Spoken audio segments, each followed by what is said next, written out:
Your healing process will begin right after surgery.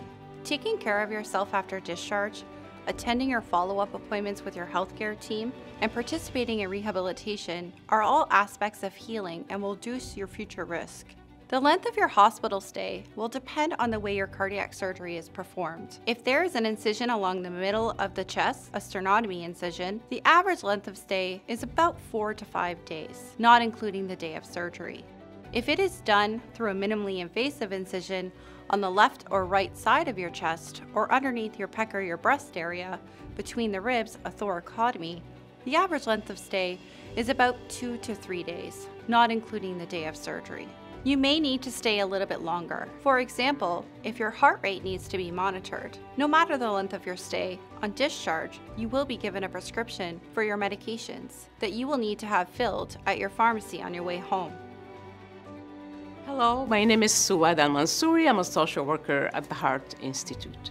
You will need someone to stay with you for most of the day and most of the night for at least 1 to 2 weeks after your surgery. If your surgery is unexpected and you live alone, staying somewhere with extra support temporarily, like a friend or family house, might be a good option. Part of the reason for this is you will need someone to drive you to medical appointments, to help you with groceries and meal preparation, for example. The other reason would be, should you run into trouble, then this person could call for help for you. Some patients opt for convalescent care, and Heart Institute social worker will be happy to assist you with that. If there is an emergency after you are discharged, do not delay in seeking help. Even though emergencies are rare, if something does happen, you need to call 911 and/or go to the nearest emergency department. Examples of an emergency would be sudden weakness on one side, sudden change in vision, slurred speech, or any signs and symptoms of a stroke, or sudden difficulty in breathing, at rest and feeling unwell, or sudden and severe chest pain and feeling unwell. If something is worse after you leave the hospital, but it is not an emergency, you need to call your surgeon's office or the nursing coordinator to review that day. Examples of when to call would be any signs and symptoms of infection at any of your incision sites, or any new or increased shortness of breath. You can call your surgeon's office during working hours. If it is off hours or the surgeon's office is closed, you can call the nursing coordinator anytime, day or night, at 613-696-7000, extension 0. We most likely will not call you back immediately, but we should call you back that day. Both of these contact numbers are on the very first page of your Recovering from Surgery patient guide. Keeping your incision clean and dry after your surgery is very important. You should examine your incisions before leaving the hospital. You should also examine your incisions every day after you leave the hospital. You could also ask a family member or caregiver to do this for you, or you could take a photo. This way, you'll know if the incision is healing properly after you leave. If it looks worse than after you leave the hospital, you will need to contact us as soon as you notice it looking worse. Most patients go home without a bandage on their incisions, so they are just left open to the air. Be careful not to touch your incision or scrub it. The scab is like a natural bandage, and it will help the incision heal. Keep the incisions clean and dry and free of debris or rubbing. Do not apply any creams, oils, powders, or lotions. They can increase the risk for infection.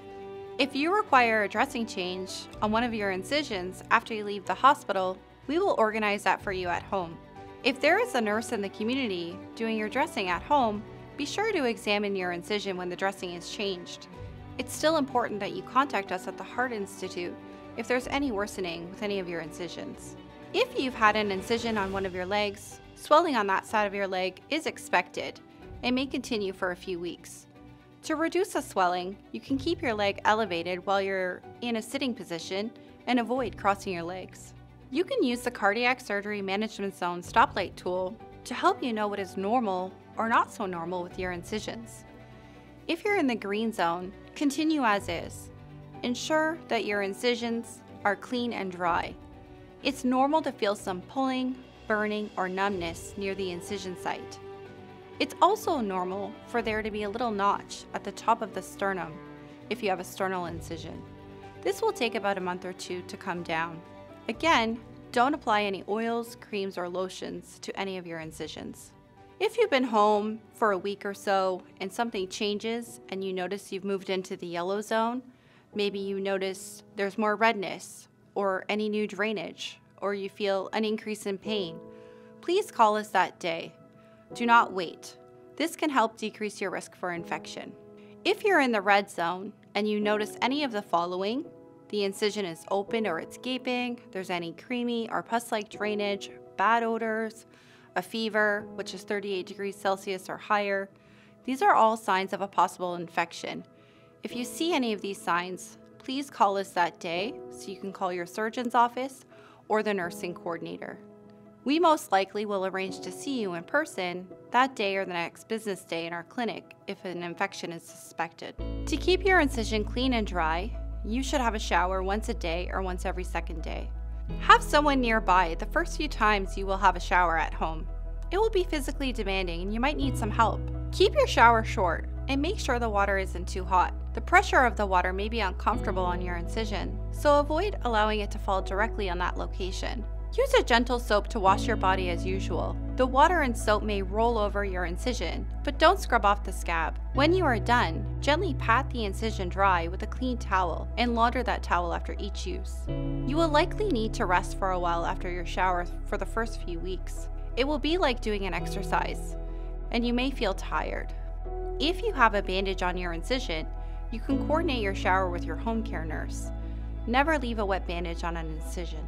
Don't have a swim, bath, or go into a hot tub for about 8 weeks after your surgery. By then, you should be totally healed.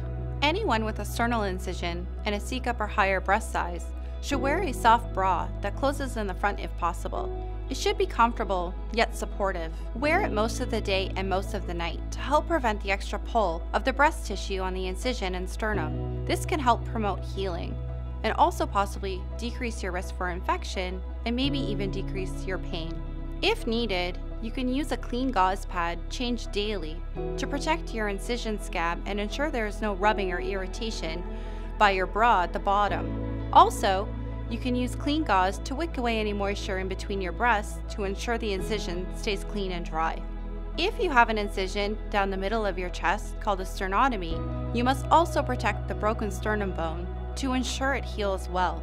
Along with preventing complications like infection, this is a key to recovery after your heart surgery. The sternum bone will need time to heal. There are surgical stainless steel wires wrapped around it to help stabilize it, but the sternal precautions you will be taught in the hospital will help it heal properly. Hello, my name is Justina and I'm a physiotherapist at the Heart Institute. Your surgeon will want you to follow one of 2 streams for sternal precautions after your heart surgery based on your risk factors. For standard sternal precautions, don't push, pull, or lift more than 10 pounds with your arms for 8 weeks after surgery. After your period of sternal precautions is over and you are healing normally, you will be able to go back to unrestricted mobility as directed by your healthcare team at your follow-up appointment. For modified sternal precautions, don't lift, push, or pull more than 10 to 20 pounds with your arms for 6 weeks after your cardiac surgery. This is to ensure that the sternum bone heals properly. As long as you keep your elbows and hands close to your body, you'll be able to use your arms to get up from a chair, get out of bed, or lift your small dog, for example.